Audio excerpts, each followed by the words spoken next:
Boa noite, meus irmãos. Sejam muito bem-vindos a esta palestra sobre Introdução à Cabalá Judaica e a sua relação com a maçonaria. Ela possui o número 2023 por se tratar de uma versão atualizada de um conteúdo que eu já apresentei em outras ocasiões. Eu sou o irmão Fernando Costa, mestre maçom.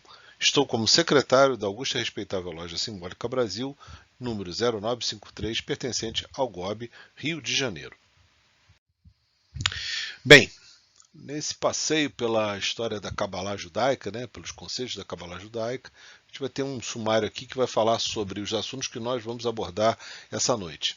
Primeiro nós vamos começar falando sobre a etimologia da palavra Cabalá, o objetivo da Cabalá e de seu estudo. Vamos falar sobre as origens históricas, o Aleph Beit, o alfabeto hebraico, os Olamotes, os mundos da criação, os 5 mundos, a Otz Rim, a árvore das vidas, a Cabalá e a maçonaria, suas relações, desconstruindo o senso comum sobre a Cabalá, uma forma que eu sempre abranjo de mostrar o que não é a Cabalá. Né? Vamos lá. Bem, falando sobre a etimologia da Cabalá, nós temos aqui duas formas de escrita da Cabalá. Né? Uma baseada no hebraico moderno, com o uso dos sinais maçoréticos, né? Lembrando que a escrita judaica ela se baseia nas consoantes. Então, para que a gente tenha a presença das vogais, nós usamos dos chamados sinais maçoréticos. E também uma outra forma, que é muito encontrada inclusive nos textos mais antigos, tanto bíblicos quanto da Torá, nós temos a versão normal. A palavra Kabbalah ela é muito comum entre os judeus, ela é muito comum também em Israel, pois ela significa recepção.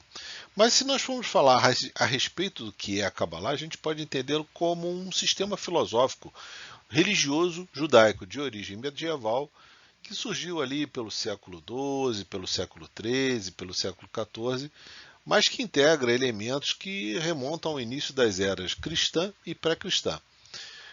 Compreende preceitos práticos e especulações de natureza mística, esotérica, taumatúrgica, e afirma que o universo é uma emanação divina, tendo grande importância a interpretação e o deciframento dos textos bíblicos, a Torá, mais conhecida como o Antigo Testamento.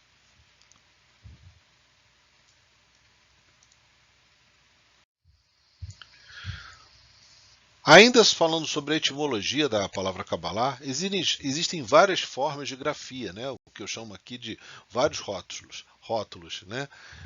A palavra Kabbalah propriamente dita, a palavra com Q, com dois Bs, por exemplo, com K, muito utilizada na língua inglesa, também utilizada na língua francesa, né?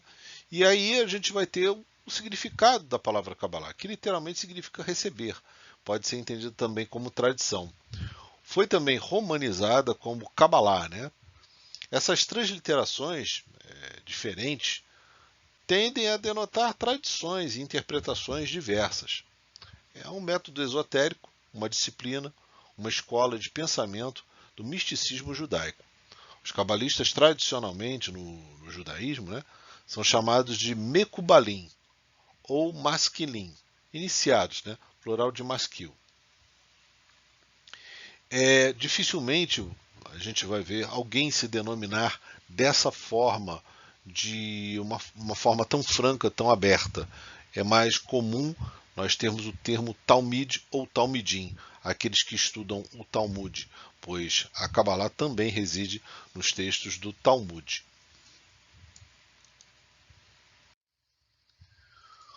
O principal objetivo da Kabbalah é aproximar-se da divindade, Hashem, promovendo em última análise a integração da mente da criatura com o Criador, através da recepção da luz, Or, emanada do Ein Sof.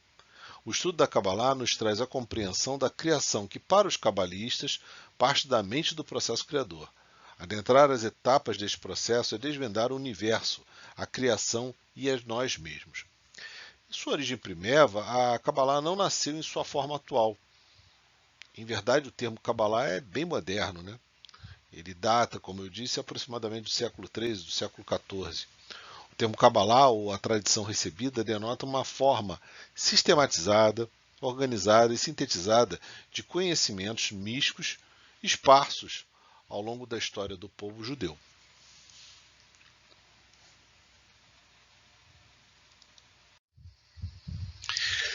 Ainda trabalhando sobre as origens históricas da Kabbalah, nós sabemos hoje que a Kabbalah possui muitas influências, que vão desde os sumérios, com o Enuma Elish, por exemplo. É um mito, né? O Enuma Elish é um mito da criação babilônica, no qual é narrado um mundo chamado de Dilmun, que se representa por uma árvore muito semelhante à árvore sefirótica. Passa também, nessas origens históricas, o Egito.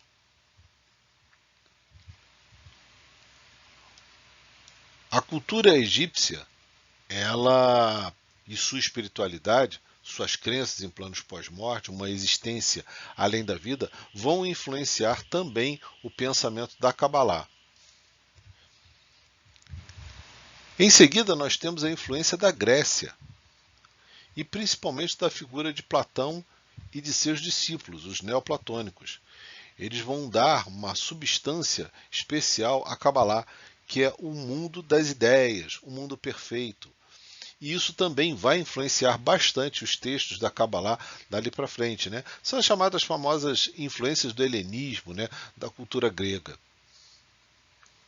Também passa por esse processo aqui, o gnosticismo e o cristianismo de forma concomitante, pois ambos vão influenciar a Kabbalah com as ideias de autoconhecimento e também a respeito de uma possibilidade de um Mashiach, ou seja, de quem seria o Mashiach, né? Em um dado momento, as ideias do cristianismo vão influenciar principalmente o Hassidismo, uma forma de judaísmo que vai se mostrar muito efetiva para os judeus em um dado momento, que vai falar sobre Hassidut, que vai falar sobre espiritualidade. E por último, e não menos importante, a gente também vai ter a influência do Islã. E isso nós sentimos principalmente por Avraham Abulafia. Avraham Abulafia, contam as histórias a respeito dele, que ele teve conhecimento, ele travou conhecimento com membros do Islã e até mesmo de tradições sufi. A história da Kabbalah possui nos relatos da Torá o Pentateuco, né, os 5 livros de Moisés, como nós dizemos na tradição judaica, Moshe Rabbeinu, Moisés, o nosso mestre, sua maior prova histórica, pois foi através desses relatos que a tradição recebida, né, como é também conhecida a Kabbalah, foi percebida e começou a ser investigada e estudada. Os escritos do Sefer Torah, né, o livro que aqui está, é um rolo, né, um papiro, né, que na verdade se monta em 2 rolos, foram redigidos entre o século XVIII, antes da Era Comum, e o século I da Era Comum.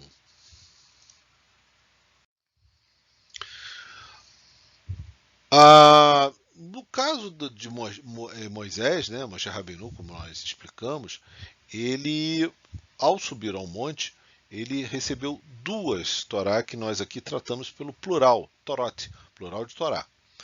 Ele recebe do Criador, né, de Deus, as 2 formas da Torá. A escrita, chamada Torá Sheb Hitav, e a oral, Torá Sheb ao pé.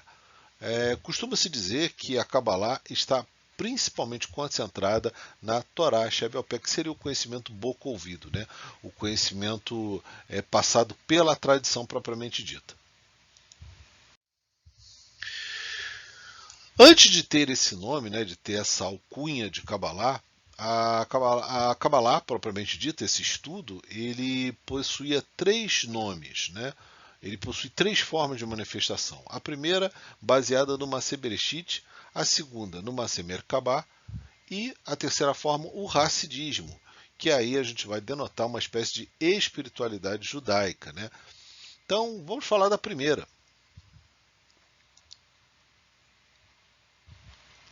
O trabalho do Gênesis, né? Bereshit, né, a Gênesis da Kabbalah, provém das investigações promovidas pelos antigos sábios hebreus a respeito dos livros que compõem a Torá. Esses relatos mostram não somente um contexto histórico, como também um contexto ou sabedoria oculta, chamada Rohimá Nistará. Dentre as várias fontes de misticismo judaico, nós temos, além do Masé Bereshit, nós temos também a Masé Merkabah, que vai falar sobre o trabalho da carruagem, né? O trabalho da carruagem é um trabalho meditativo, reflexivo, que vai se utilizar de uma série de conceitos para poder entender a essência de Deus. E depois nós vamos ter a Kabbalah contemporânea, como eu disse, mais voltada para a Hassidut, mais voltada para a espiritualidade, que a gente já vai abordar isso daqui a pouquinho.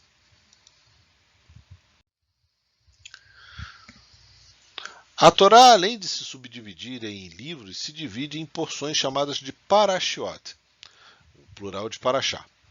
Essas porções eram alvo de um intenso trabalho de investigação contemplativa, né, de uma reflexão mística, né, por parte dos sábios daquele tempo.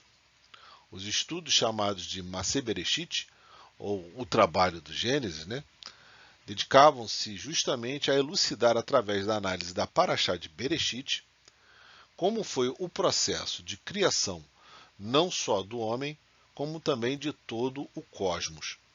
Deste processo surgiram diversos conceitos. Atzmut, dentro desse conceito, vamos falar de alguns deles. Atzmut, a essência do processo criador, a substância divina.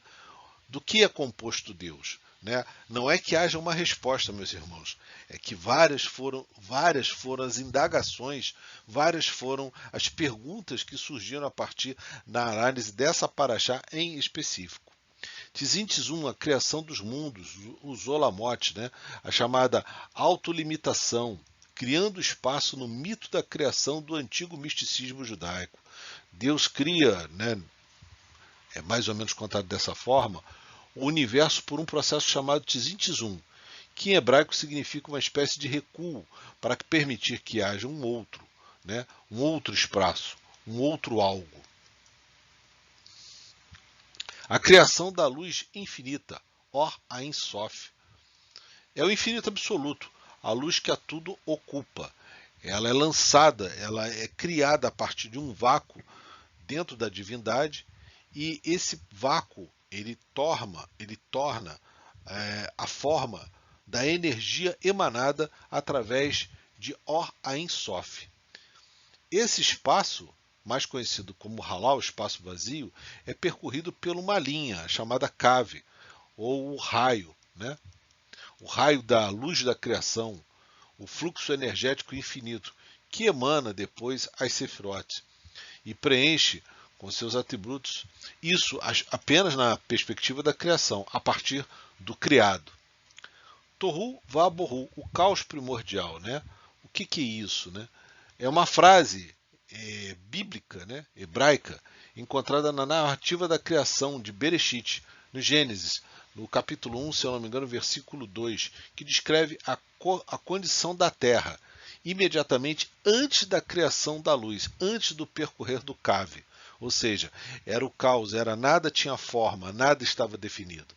O Tikkun Olam, o reparo do mundo, né, é um conceito do judaísmo que se refere a várias formas de ação destinadas a reparar e melhorar o mundo, a tornar o mundo um pouco mais equilibrado. Na Kabbalah luriânica, por exemplo, o reparo é místico. Quer que as pessoas, né, os seres humanos, como centelha divina, como portadores da centelha divina, retornem à sua fonte primordial através da execução de bons atos, de ajuda, de prestação de auxílio, né? Há um conceito também nisso tudo de, modernamente falando, também de justiça social. O Tikkun Olam passa pela justiça social.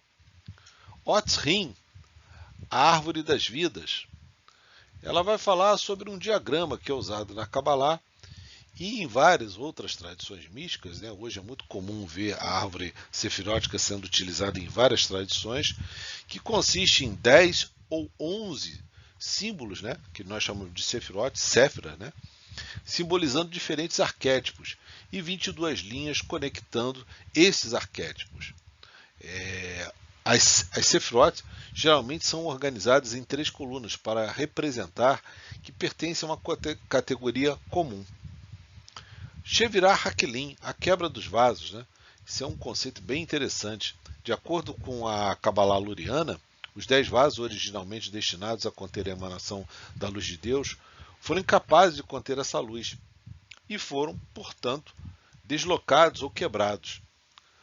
Como resultado disso, né, desta catástrofe cósmica, as Sefirot, os valores arquetípicos através dos quais o cosmos foi criado, são despedaçados e deslocados. E o mundo dentro do qual residimos é composto dos fragmentos desses vasos quebrados, né? Ou seja, na verdade nós somos um reflexo um pouco defeituoso de tudo aquilo que a luz tentou promover no início. O Adão Hakadmon, o primeiro, né?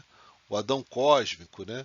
O homem celeste, aquele que veio como intermediário dos mundos, dos Rolamot. Depois o Adão Kadmon, o Adão Ha-Rishon, o conhecido, o densificado, aquele que é conhecido pela Bíblia, né, o Adão bíblico. E por último, Kabbalah Yunit, a Kabbalah contemplativa. Né? A Kabbalah Yunit procura explicar a natureza de Deus e a natureza da existência através do estudo teológico e de técnicas meditativas judaicas. Ela é devida, esse estudo, a Avraham Abulafia, um rabi muito famoso que desenvolveu essa técnica de Kabbalah, uma Kabbalah basicamente contemplativa. Quando a gente fala de Masé Bereshit, a gente está falando aqui de conceitos a respeito do início da história do universo.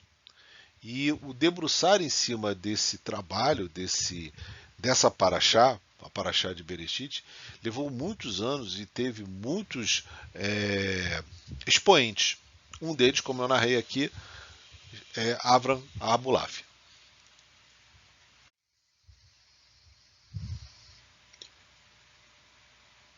Aqui nós temos duas representações que eu gosto muito. Uma é o Adão Ilá, é o chamado Adão Celeste, né? O Adão Kadmon Celeste, e o Adão Kadmon I, né? O primeiro, o homem também celeste, aqui representado em Yosher, ou seja, representado com o tetragramaton, com as 4 letras que compõem o nome sagrado do Criador. Essa aqui é uma versão cósmica, que dá a ideia da criação arquetípica, né? E essa aqui já é um pouco mais materializada, em que fala que, em que demonstra que dentro de todo ser humano há um código divino. Ainda falando sobre Masé Bereshit, nós vamos comentar aqui rapidamente sobre os 5 livros da Torá. Nós temos o Bereshit, que literalmente significa no início, fala da criação. Depois Shemot, que vai falar sobre os nomes, né? Ou seja, como as coisas foram nomeadas. Vaikra, literalmente, e ele disse, né? Ou seja, o início da comunicação mais enfática do Criador com o povo que estava no deserto, né? O povo judeu que estava no deserto. Bamidbar, literalmente no deserto, né? Quando ocorre o êxodo. E depois Devarim, literalmente palavras, né? Os 5 livros do Velho Testamento, em português, se chamam Gênesis, Êxodo, Levítico, Números e Deuteronômio. Tem uma característica interessante. O tetragramaton ele vai aparecer de uma forma mais,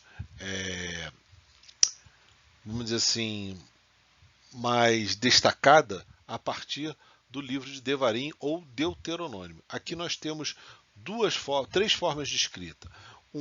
Duas com a forma da escrita fenícia cuneiforme e aqui já no hebraico.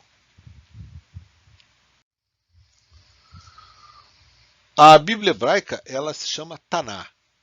Por que Taná? Porque é uma espécie de anagrama formado pelas palavras Torá, que são os 5 livros escritos por Moisés, pelos Nevim, os profetas, e pelos Ketuvim, que são os livros históricos.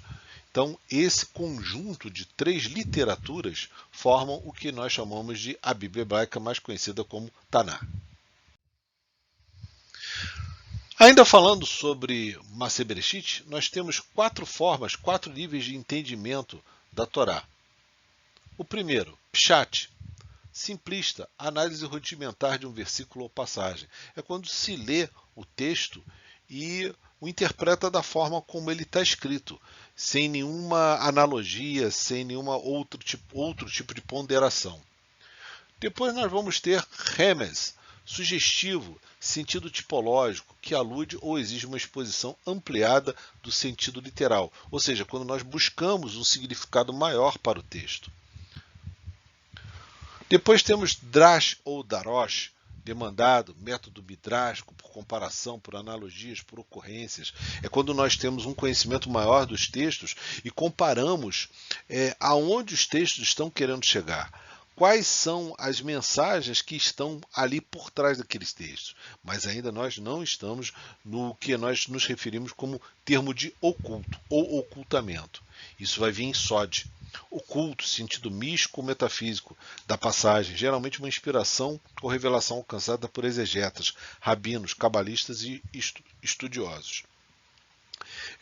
Às vezes me perguntam se a gemátria, ou a chamada numerologia cabalística, ela surge somente em Sod. Não, ela surge normalmente em Remes. Ou seja, é através da exposição ampliada do sentido literal que nós fazemos comparações numéricas a respeito dos textos da Kabbalah. Muitos me perguntam também sobre como é a questão da formação de um cabalista, onde surgem os cabalistas. Bem, a Kabbalah, eu já gosto de esclarecer logo que ela hoje é estudada tanto por judeus quanto por não judeus. Mas classicamente, e aí a gente vai falando aqui de Kabbalah judaica, onde se estuda a Kabbalah judaica, a verdadeira Kabbalah judaica? Bem, normalmente elas ocorrem em yeshivot, ou seja, centros de estudo da Kabbalah. A Kabbalah, ela originalmente se desenvolvendo dentro do domínio do pensamento e da prática judaica. Por conseguinte, cabalistas judeus se utilizam de fontes judaicas clássicas para explicar e demonstrar os seus ensinamentos. Os ensinamentos são chamados de shiurim e são sempre ministrados por um Rav ou um Rabi, aquele que é o que a gente chama de elder também, aquele que é o mais velho, mais veterano, que conhece muito do texto. Esses ensinamentos, que normalmente são chamados de Chokhmah Kabbalah, ou a alta sabedoria da Kabbalah, são mantidos pelos judeus para definir o significado interno, tanto da Torá e da literatura rabínica tradicional, o Talmud, e sua dimensão transmitida anteriormente ou escondida, bem como para explicar o significado das observâncias religiosas judaicas. Além de ter uma formação em relação aos textos, tanto do Talmud, do Torá e da própria Kabbalah, existem textos exclusivos da Torá, e a gente vai ver alguns deles daqui a pouco. Existe toda uma preocupação também de se passar o conhecimento religioso, o conhecimento da religião judaica. A palavra religião para o judeu é um pouco complexa, porque o judeu ele já nasce judeu, então ele não se vê na necessidade de fazer um religar. A palavra religião, muitas das vezes, para alguns judeus é um pouco complexa, não há um entendimento. Mas nós entendemos que também denota um saber acadêmico, uma via de pesquisa. Então, entendemos também que a tradição judaica, sim, ela possui, no contexto de hoje, uma forma religiosa. Os alunos, os Haverim, eles normalmente se reúnem em 2 tipos de yeshivá, as chamadas yeshivás menores e as yeshivot menores e yeshivot maiores, que são abrangências diferentes de estudo da Torá. E em algumas dessas yeshivot, algumas dessas escolas rabínicas, elas possuem também a tradição da transmissão da Kabbalah esotérica mesmo, de um mergulho maior dentro da visão da espiritualidade judaica. Nem todas as yeshivot têm essa proposta, mas algumas têm, e elas existem até bastante, existem muitas delas, não só em Israel, como também nos Estados Unidos. Vamos falar sobre o Talmud, né? O Talmud possui 72 volumes e ele é um livro paralelo à Torá, né? Ele explica muito da Torá, né? Ele possui a lei oral, a Torá Shevel Pé, que é o que a gente está aqui comentando, falando a respeito sobre a Kabbalah. Possui a Mishnah, as opiniões e debates legais. Possui a Baraita, os escritos de fora. A Guemará, as análises legais. E a Halahá e a Haggadah, que são a prática da lei judaica e outros comentos, né? O Talmud é um volume imenso, é uma leitura gigantesca. E não é para qualquer um, tem que ser bastante versado e conhecer um bocado da estrutura do Talmud para poder lê-lo e absorvê-lo. Obviamente é um texto que interessa muito mais a um judeu praticante do que a uma pessoa que não tem esse segmento de estudo, né? Essa proposta propriamente dita. O Talmud normalmente ele tem esse formato, né? O texto propriamente dito, que fica centralizado, se tratando dos seus vários tratados, e em torno uma série de comentários a respeito daquele texto, daquele tratado, né? O Talmud também é um livro de leis. Então, quando a gente fala aqui sobre a prática da lei judaica, né, no caso da Halahá, então a gente está falando também de um texto que abrange a questão legal do povo judeu. Uma outra pergunta que muito me fazem, né, é a respeito de como é que é um cabalista em Israel, como é que eles se manifestam, como é que eles aparecem, né? E aqui eu trouxe uma foto de um centro de estudos de Kabbalah em que eles estão um grupo de judeus, né, obviamente judeus observantes, judeus praticantes da espiritualidade judaica, né? Eles estão aqui reunidos para poder estudar textos específicos, não só da Kabbalah, como da Torá e também do Talmud, né? Eles costumam também terem uma liderança para que pessoas com mais saber possam guiar, e eles costumam, ao se reunir, produzir uma espécie de ajuda, que nós chamamos de tzedakah. Eles gostam de promover uma espécie de justiça social, eles trabalham muitas das vezes com algumas organizações assistenciais, então eles também promovem muita ajuda. Tá? Isso é um conceito muito forte dentro do judaísmo, a justiça social. Quando a gente fala sobre a, a parte do trabalho do Maaseh Merkabah, né, a parte da desenvolvimento místico, contemplativo, reflexivo, nós vamos falar a respeito de um trabalho que é mais conhecido como o trono ou o carro divino. Né? Após o surgimento dos profetas, né, dos Nevim na Torá, e posteriormente da organização da Tanar, né, a Bíblia hebraica, surge o segundo grupo de estudos místicos, né, que levariam à formação da Kabbalah contemporânea, o Maaseh Merkabah, como eu disse, o trabalho da carruagem, que nasce em torno de 100 antes da Era Comum e vai até 1000 depois da Era Comum. Esse trabalho, essencialmente contemplativo, surge das escolas proféticas do deserto, nas quais eram ensinadas técnicas, né, visando estados alterados de consciência. Nesse processo todo surgiram diversos conceitos e práticas. Esse símbolo aqui, que eu utilizo aqui para marcar o início do nosso estudo de Maaseh Merkabah, é um símbolo que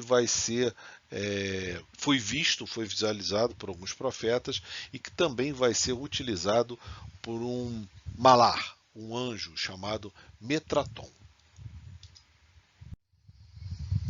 Bom, aqui, sobre os conceitos que envolvem a Maaseh Merkabah, a gente começa falando sobre o Hitbodedut, a meditação judaica, né? Refere-se a práticas de meditação isoladas. O termo foi muito popularizado pelo Rebbe Nachman de Breslov, que viveu entre 1772 e 1810. Se refere a uma espécie, uma forma não estruturada e espontânea, mais individualizada de oração e meditação, através da qual se estabelece um relacionamento próximo e pessoal com Deus. Falamos também do Shen HaMeforash, os 72 nomes divinos, muito comentado, né? O nome explícito, né? Trata-se de uma combinação de 3 frases, derivados de Shemot, né? O mais conhecido como Êxodo, do capítulo 14, dos versículos 19 a 21.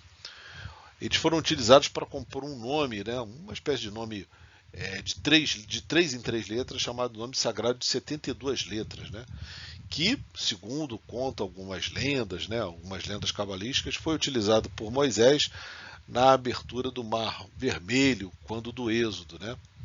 Pode também, o Shem HaMeforash, ele não se refere somente, existem literaturas que vão falar que ele também fala, o nome ele seria uma forma de tratamento do tetragramatum, do nome de 4 letras, do nome de 12 letras, do nome de 22 letras, do nome de 42 letras também. Então o Shem HaMeforash é o nome explícito e também se refere a outras formas, outras articulações do nome divino. A gente fala também sobre angelologia judaica, né, o estudo dos malachim, né, que são os mensageiros do Criador, né, os anjos, né, como gostam de colocar na tradição cristã, né, eles são muito associados ao elemento fogo. Então, nem todos os malachim se anunciaram por seus nomes.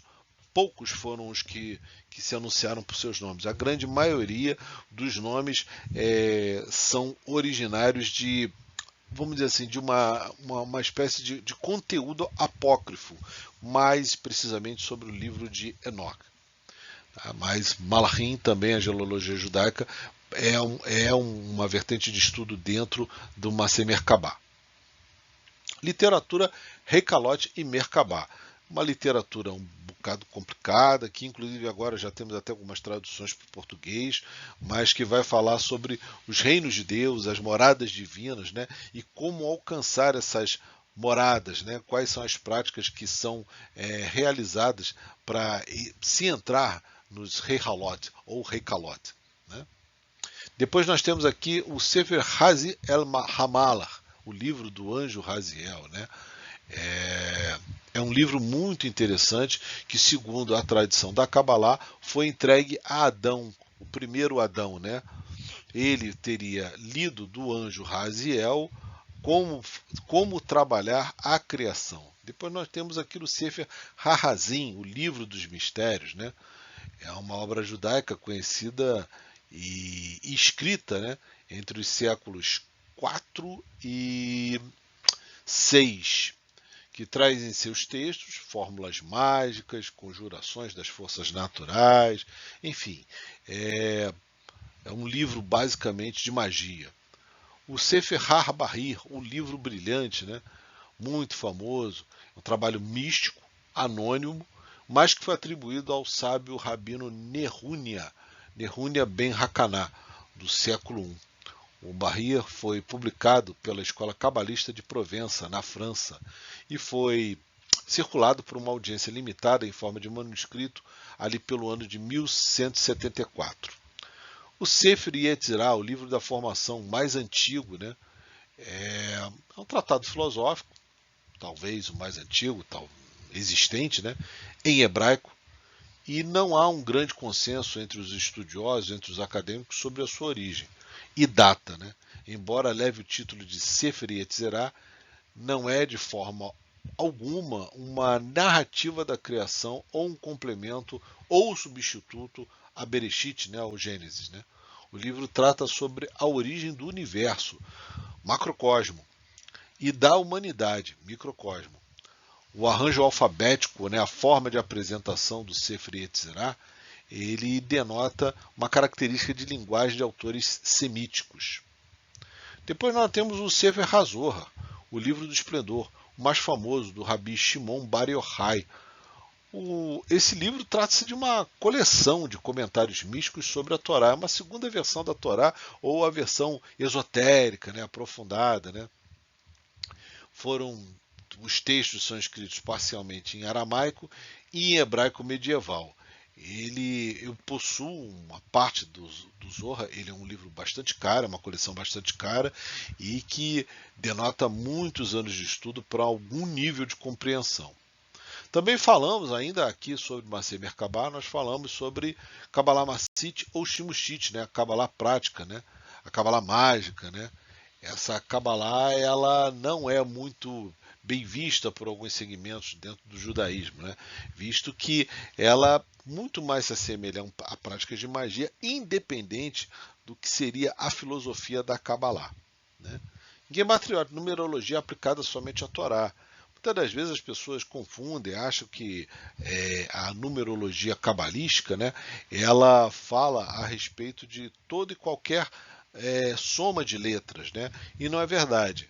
A Gematriot, né, ela fala apenas a respeito da numerologia aplicada aos textos da Torá. E disso derivam várias e várias técnicas, né? Mas exclusivamente para a Torá. Pois bem, falando ainda de Massim Merkabah, aqui a gente tem alguns livros, né?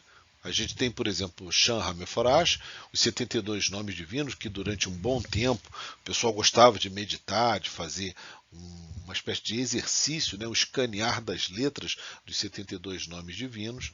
Nós temos aqui uma edição do Kabbalah Century, né? Do Sefer HaZohar, né? Do Rabi Shimon Bar Yochai. Nós temos aqui o Sefer Yetzirah, que inclusive existe em português. Essa é uma edição maravilhosa, escrita desenvolvida, né, pelo fantástico Rabino Ariel Kaplan, né, livro da formação. E nós temos aqui uma visão, se eu não me engano, ela é medieval, a respeito de Recalote em Merkabah.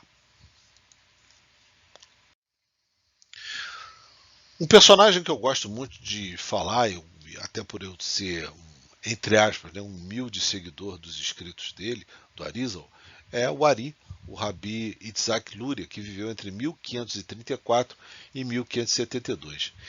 Ari, em hebraico, quer dizer o leão, né? Foi um cabalista que revolucionou o misticismo judaico e que, através da sua interpretação, da sua sabedoria da Kabbalah, originou uma escola, né, chamada Escola Luriânica, né? O Ari foi conhecido por suas ideias inovadoras na compreensão da criação e vários outros conceitos metafísicos. Ele criou a ideia do Tzim, né, que a gente já comentou aqui um pouquinho antes, que é a crença que Deus, de certa forma, encolheu-se, restringiu-se, criou um espaço em si, deixando um vazio onde os mundos, os Olamot, foram criados.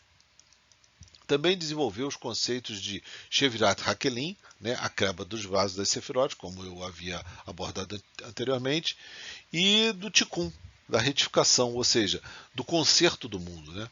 Fala também sobre Parzufim, as personas divinas, Biru, a clarificação do homem, né? E de Gilgul, o processo de reencarnação e da alma. Não deixou nada escrito, por incrível que pareça. Seus discípulos produziram o Kitei Ha'ari. Foi precedido por seu mestre e amigo.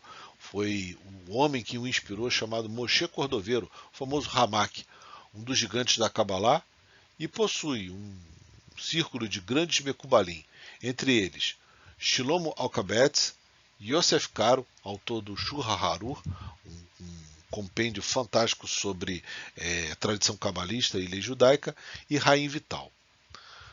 Isso aqui é obviamente um desenho, nós não temos foto pelo passado, o tempo dele ainda não existia fotografia, e esse é o túmulo do Arizal em Safed, ou Sfat, em Israel.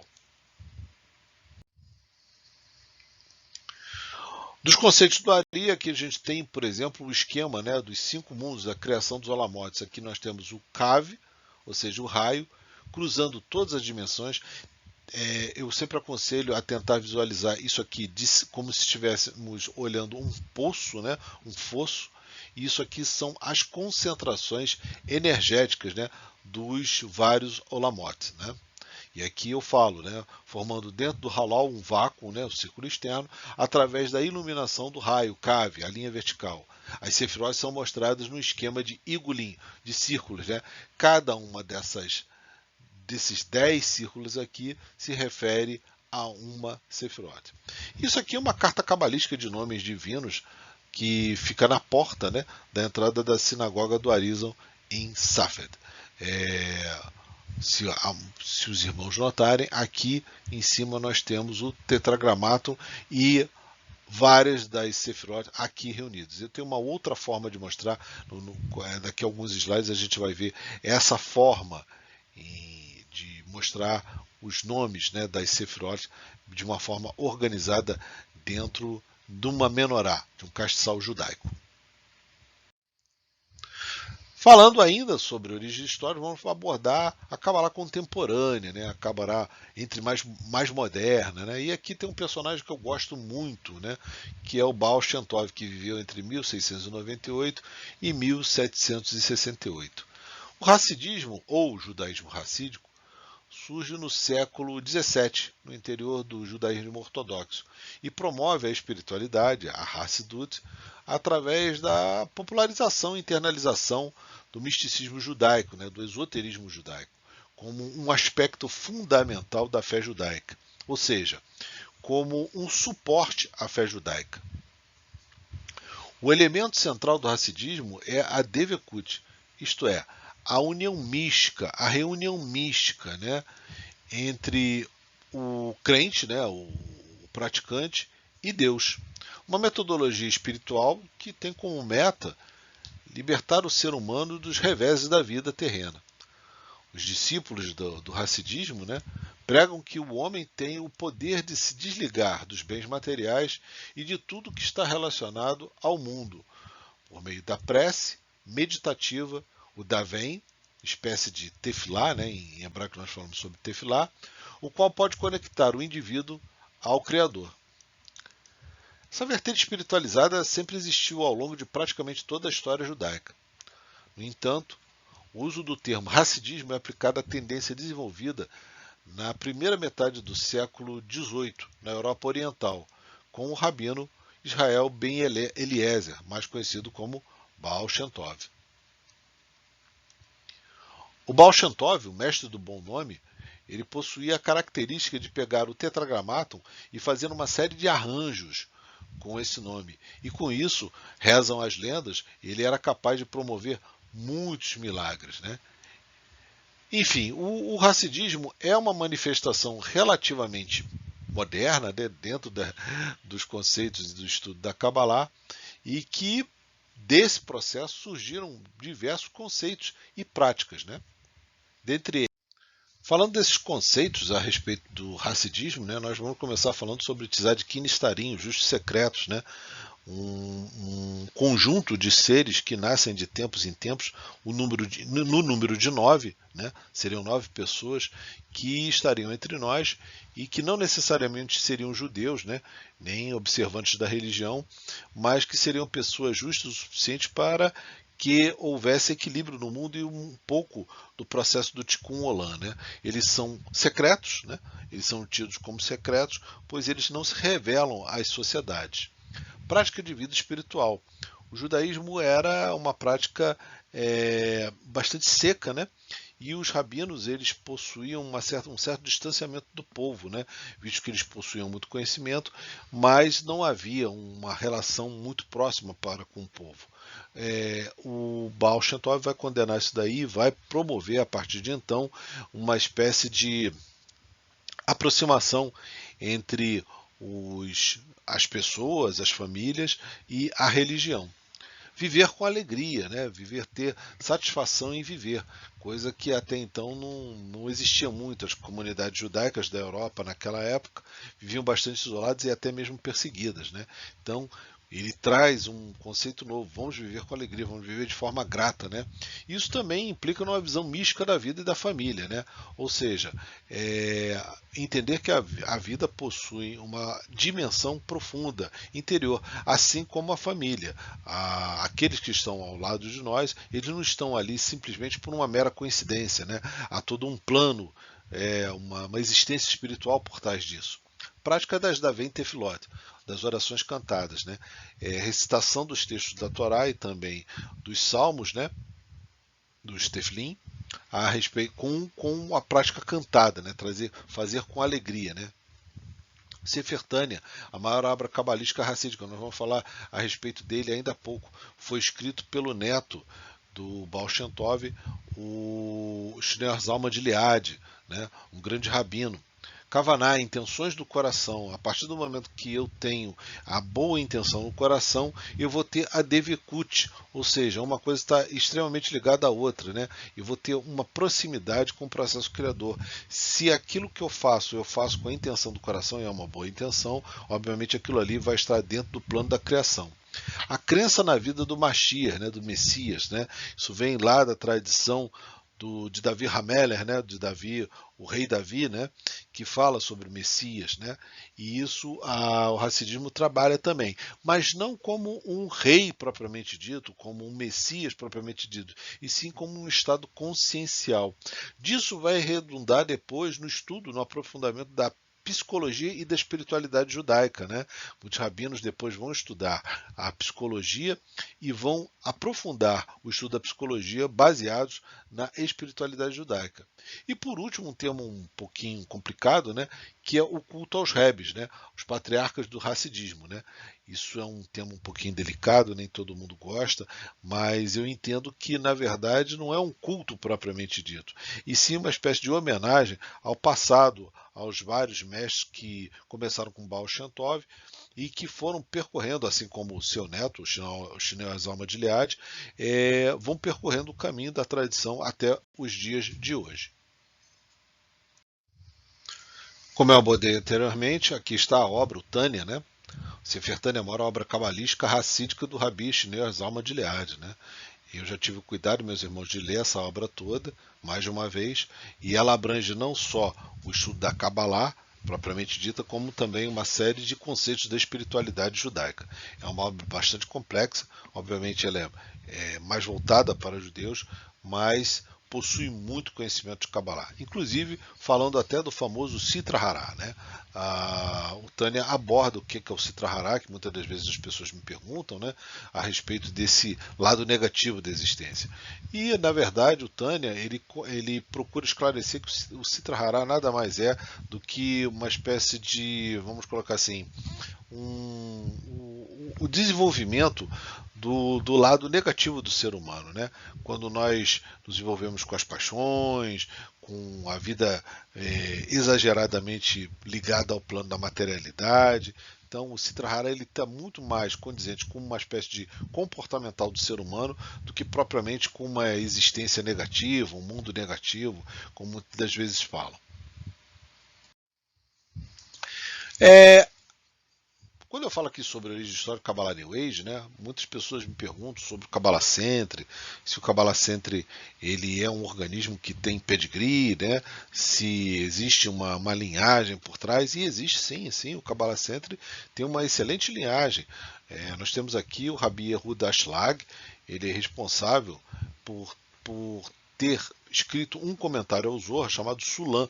Ele infelizmente não teve tempo de terminar esse comentário e o comentário foi finalizado pelo Rabi Yehuda Tzvi Bradwin. O Rabino Bradwin foi quem terminou o comentário do Sulam, né, um comentário mais uma vez em relação à obra do Zohar, e ele possuía uma sobrinha que se casou com um rabino chamado Philip Berg, famoso Rav Philip Berg. Este sim vai começar a estruturar uma forma de passagem do conhecimento da Kabbalah, da tradição da Kabbalah, para não-judeus. E isso vai redundar no Kabbalah Centre mais para frente. Ele se separa da sobrinha do Rav Yehuda Tzvi Bradwin e vai se casar com a senhora Karen Berg. E os dois juntos vão formar uma família, né, até bastante numerosa, em que eles vão formar, né, uma estrutura muito famosa chamada Kabbalah Centre. São capas de revista, eles fazem bastante sucesso e inclusive atraem até algumas personalidades da mídia, né? Como no caso aqui a própria Madonna, né? Vários artistas, vários cantores foram alunos do Kabbalah Centre. Quando me perguntam se isso aqui possui um estudo valioso, se esse estudo vale ou não, eu diria que ele sofreu várias adaptações para poder se firmar no meio ocidental, né? Então, a Kabbalah, já deu para notar, é um conhecimento muito grande e um pouco árido, né? O que o Kabbalah Center fez foi tentar desenvolver uma técnica de apresentação dessa aridez, desse conteúdo todo, de forma, vamos dizer assim, mais propícia às pessoas que não são versadas no judaísmo, que não nascem dentro do judaísmo. Ou seja, é uma espécie de conhecimento esotérico, né, místico, para não-judeus. Quanto à validade disso, é questionável. Eu não gosto de julgar. Acho que existem N formas e eles, de alguma maneira, se deve bastante à família Berg o florescer da Kabbalah, modernamente falando, a divulgação da Kabbalah. Então, muitas pessoas chegaram ao conhecimento da Kabbalah através do Kabbalah Center. Eu mesmo fui aluno do Kabbalah Center, então eu acho que é uma forma como outra qualquer. Existem N formas. Hoje eu particularmente já não estudo mais pela didática deles, tem outras formas, mas eu não os condeno. Acho que é uma forma que também é válida. Bom, meus irmãos, agora nós vamos falar sobre o Aleph Bet, o alfabeto sagrado, né? Aqui com duas formas de apresentação, né? Uma forma mais moderna, chamada Aleph Bet Ashuri, né? Que inclusive contém alguns sinais maçoréticos, né, que vão diferenciar.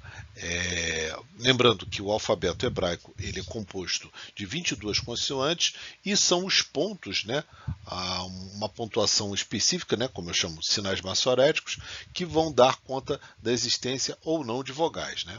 E a outra forma de apresentar, essa é uma forma um pouco mais elaborada, né, chamada de forma sagrada, que é o Aleph Bet Kosher, né, que usa Ketarim e Tagim.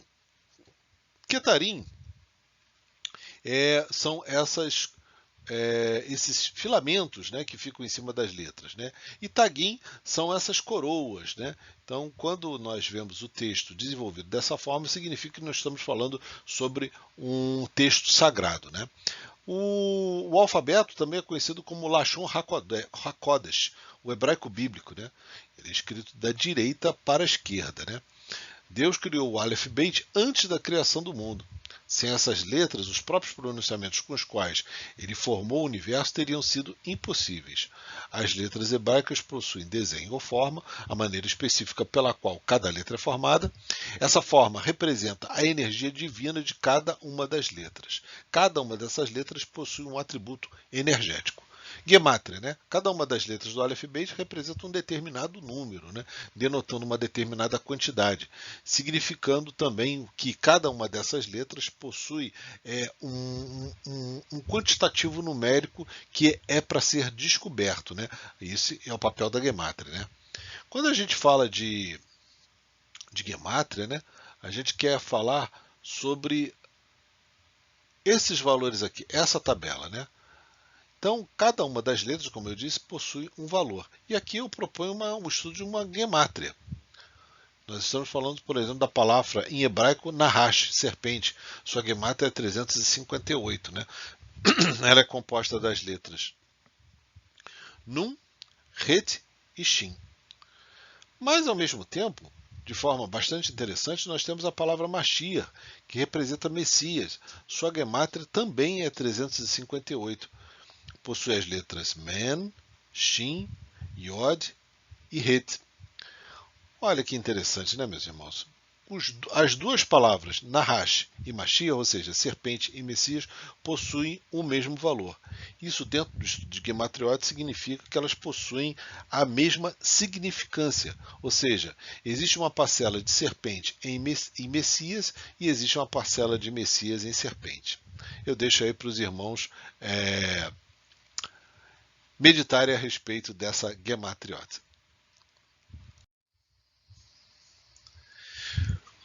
Vamos analisar aqui exclusivamente a letra Aleph. Né? Então, algumas das conclusões, né, algumas das análises que a gente pode chegar são: conceito. A letra representa um paradoxo, é o selo divino no ser humano. Né?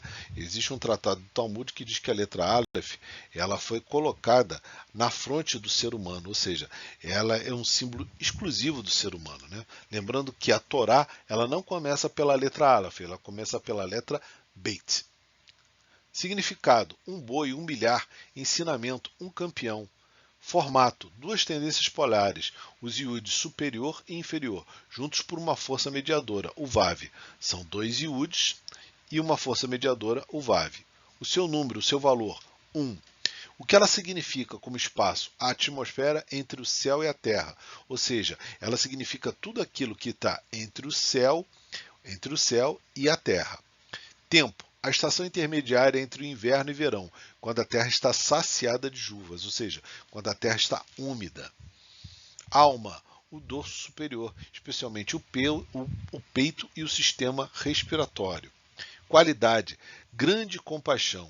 Arquétipo: a manifestação definitiva da alma de Machia, ou seja, do Messias. Canal: de Hesed a Gevurah. Ela liga tanto Hesed quanto Gevurah. Duas Sefirot. Notem que aqui a qualidade de Aleph é a grande compaixão. Quando a gente fala de Tikkun, né, quando a gente fala de retificação do mundo, nós queremos dizer o quê? Nós queremos falar sobre elevar as qualidades do ser humano. Ou seja, tornar o ser humano exatamente na proposição que ele foi criado, ou seja, emular ao Criador, né? E ser farto em compaixão, farto em atos de bondade, né? Então, quando a gente fala aqui sobre o Tikkun, a gente está falando sobre despertar a qualidade, as várias qualidades que existem no Aleph Beit, que estão dentro do ser humano. Aqui, meus irmãos, nós vamos falar sobre os Olamot, os 5 planos, né? Nós temos 4 planos descendentes, ou seja, o plano de Atzilut, dos arquétipos, o plano de Briá, da criação, o plano de Yetzirah, da formação, e o plano de Asiá, físico, né? Ou o plano da ação. Cada um deles contém a sua árvore. Mas acima deles, como no modelo da Kabbalah luriânica, né, escrita pelo Isaac Luria, o Ari, nós temos um plano superior. Então é o plano daquele ser celeste, né, do Adam Kadmon, né, do Adam Ilá.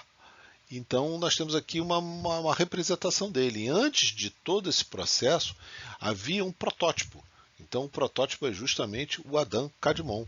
E o Adam Kadmon é o 5º plano. E dele nós temos algumas variações, né, algumas transformações.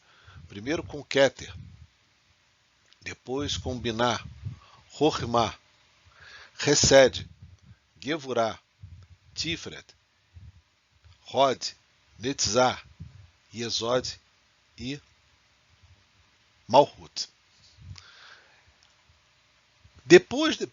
Esse processo começa aqui, através do ser primordial, e depois vai se manifestando por Atzilut, por Briá, por Yetzirah e por Asiá. Essa foi a ordem da sequência da criação dos Olamot.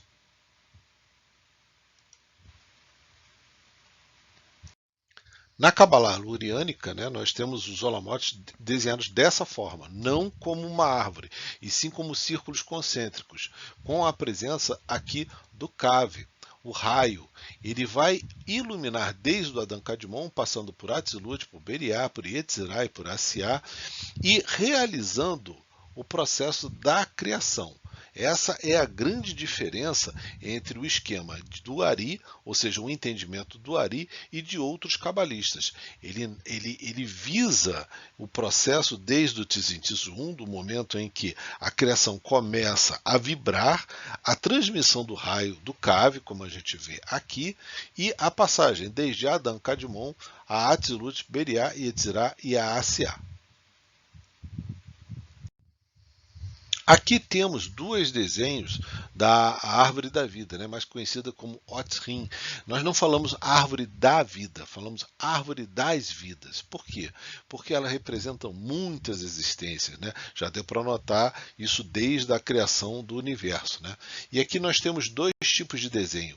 A árvore do Moshe Cordoveiro, mais conhecido como Ramak, e a árvore do Arizal, né? O Moshe Cordoveiro ele concluía que a partir da Séfira de Malhut era possível acessar Hod e Netzah. Já o Rabino Ari, né, o Arizal, ele não concordava, ele dizia que todo o plano da materialidade teria que passar primeiro pela Séfira de Yesod. Mas isso são tecnicidades, né, são detalhes técnicos a respeito de 2 gigantes da Kabbalah. Bem, meus irmãos, aqui nós vamos falar sobre a Otzrim, a árvore das vidas, né? A famosa árvore cabalística, né? Que tanto gostam de comentar. Então a gente começa falando sobre Keter, a coroa, a vontade, né? A primeira demonstração da energia após o Ein Sof. Depois nós vamos ter Hormah, falando sobre sabedoria, né? Ou seja, eu tenho a coroa, eu possuo a vontade e agora eu tenho a sabedoria da criação. Para isso eu preciso do entendimento, eu tenho Binah. Na sequência, eu preciso de misericórdia, eu preciso ter amor na minha criação, mas eu também preciso ter severidade de Gevurah para que haja limite, para que haja controle. Tendo tudo em equilíbrio, eu tenho a beleza de Tiferet e possuo o poder da vitória, ou seja, eu possuo o poder de uma comunicação plena. Essa comunicação plena me leva à vitória e à glória. Mas eu tenho fundamento, eu tenho um mundo onírico, eu preciso trazer da inconsciência para a consciência. E isso eu consigo manifestar através de Malhut, o reino. Também existe uma Séfira, que é a chamada Séfira volante, né? Ou seja, ela está presente por trás de todas as outras Sefirot, que é a Da'at, né? O conhecimento do bem e do mal. Quando se fala sobre uma árvore negativa, né, a árvore do Sitra Hará, na verdade nós estamos falando aqui dos extremos. Toda vez que a gente trabalha com alguma das Sefirot, tanto da coluna da misericórdia quanto da severidade, passando obviamente pela coluna do equilíbrio, né, nós estamos falando de quê? De potenciais, né? Potenciais que foram dados pelo Criador para nós seres humanos, para nós a criação. Toda vez que nós nos firmamos em apenas uma dessas duas colunas, né, tanto a do amor quanto da severidade, nós facilmente alcançamos o lado negativo da existência. Por quê? Vejamos, quando eu tenho severidade demais, eu não sou uma pessoa equilibrada. Assim como eu também, quando não possuo controle sobre a minha misericórdia, sobre o meu amor, eu também me torno desequilibrado. Para isso, como referência, sempre existe o eixo central. Notem que aqui, na 10ª posição, a 10ª Sefirot é Malhut, ela fala sobre o reino. Se há um domínio sobre o ser humano, de suas faculdades, de suas potencialidades, baseados em Esod, alcançadas pela beleza de Tiferet, é possível se alcançar a coroa da existência, que é Keter. Esse é um simbolismo bem simplificado, obviamente, né, para o tempo que nós temos aqui, para falar sobre a Otzrim, a árvore das vidas. Uma outra forma de apresentação da árvore das vidas, né, é na forma do candelabro, né, da árvore no menorá.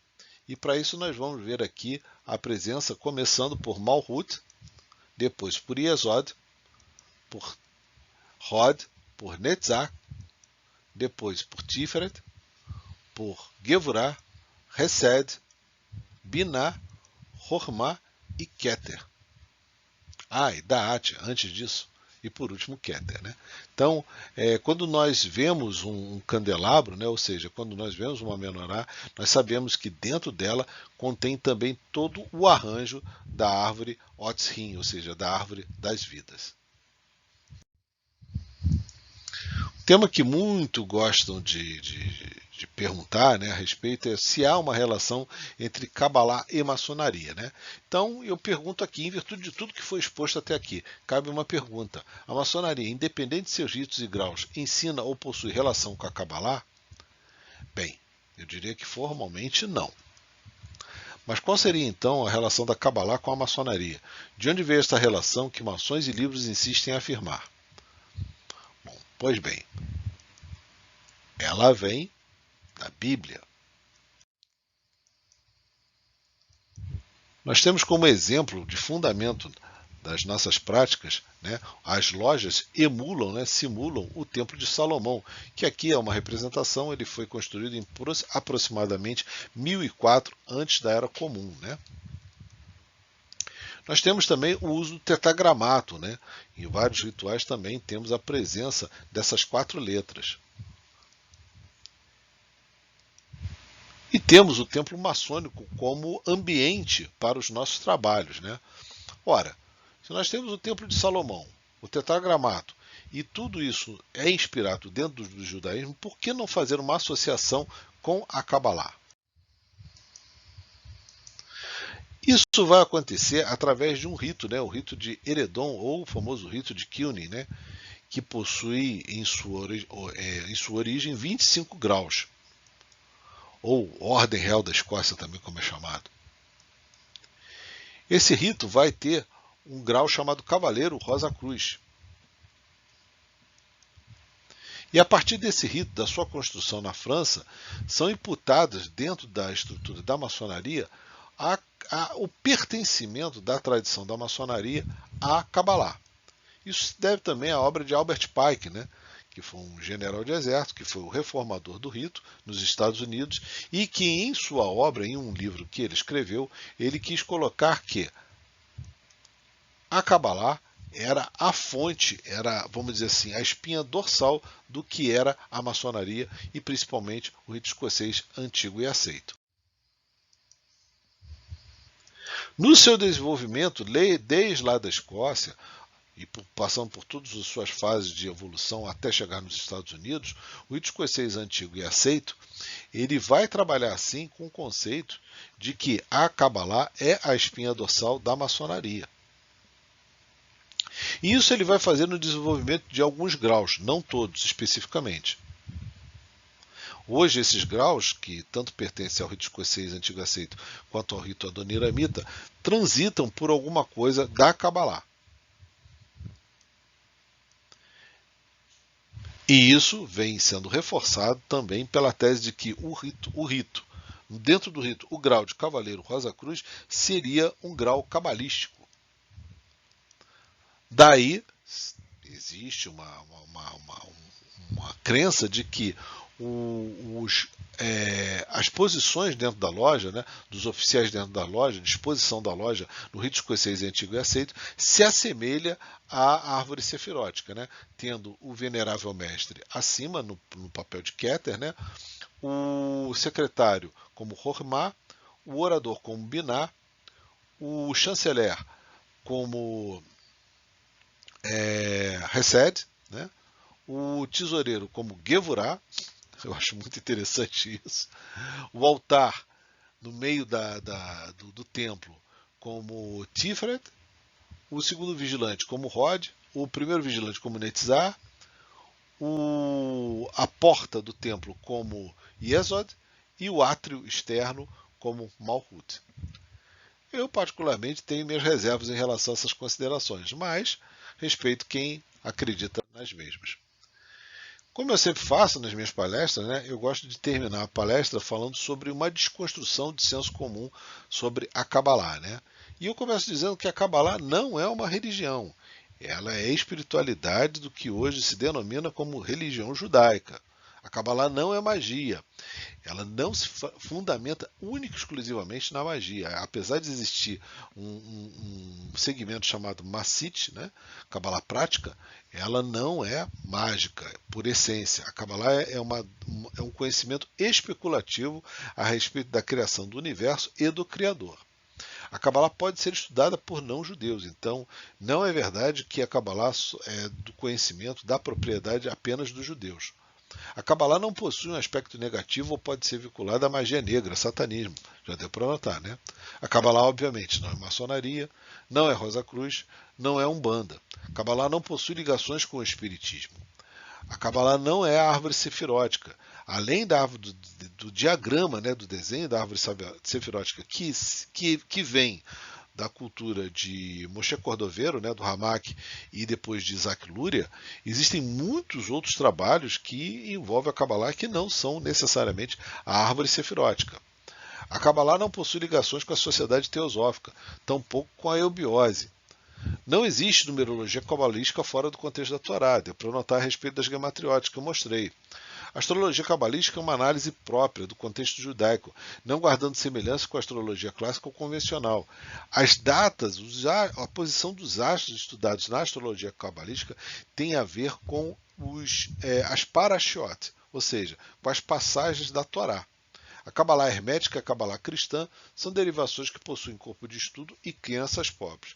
E eu fiz aqui uma apresentação final falando exatamente disso, e aqui eu abordo a ordem hermética da Golden Dawn, criada em 1887. ela vai se utilizar de uma estrutura da Kabbalah, ou seja, da árvore sefirótica, da árvore da vida, né? Aqui eles chamam de árvore da vida, né? E que vai ter conceitos próprios, vão ter conceitos muito mais ligados ao hermetismo, né?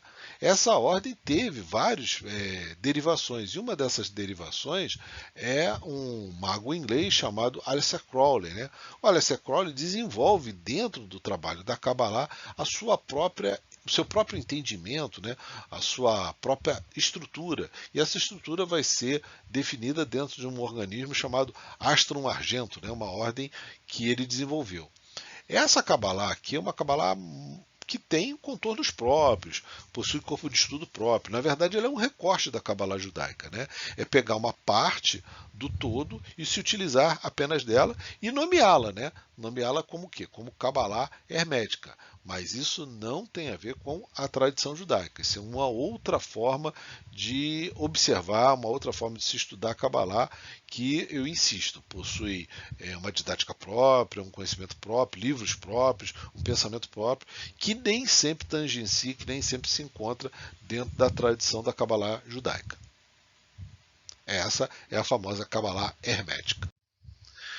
Como bibliografia sugerida, eu tenho alguns livros aqui, eu separei alguns livros, dos quais inclusive eu utilizei para poder fazer essa palestra, né? Então a gente começa aqui com o Jornada Interior, que é um livro que eu gosto muito, do Rabi Nissan Dovid Dubov, o Gershon Scholem, o gigante da Kabbalah, um acadêmico fantástico, que eu sou um fã inveterado, com o seu livro A Kabbalah e seu Simbolismo, o Mística Judaica, do Walter Reinfeldt, que foi inclusive meu professor, um livro excelente também, um livro fininho, muito bom.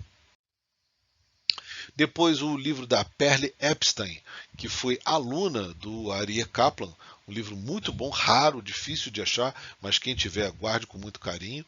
As Grandes Correntes da Mística Judaica, também do Gershon Scholem, maravilhoso. O livro do David Cooper, um rabino muito bom, muito contemporâneo, chamado A Kabbalah e o Misticismo Judaico, né, a prática do misticismo judaico. Livro também raro, quem puder comprar eu recomendo.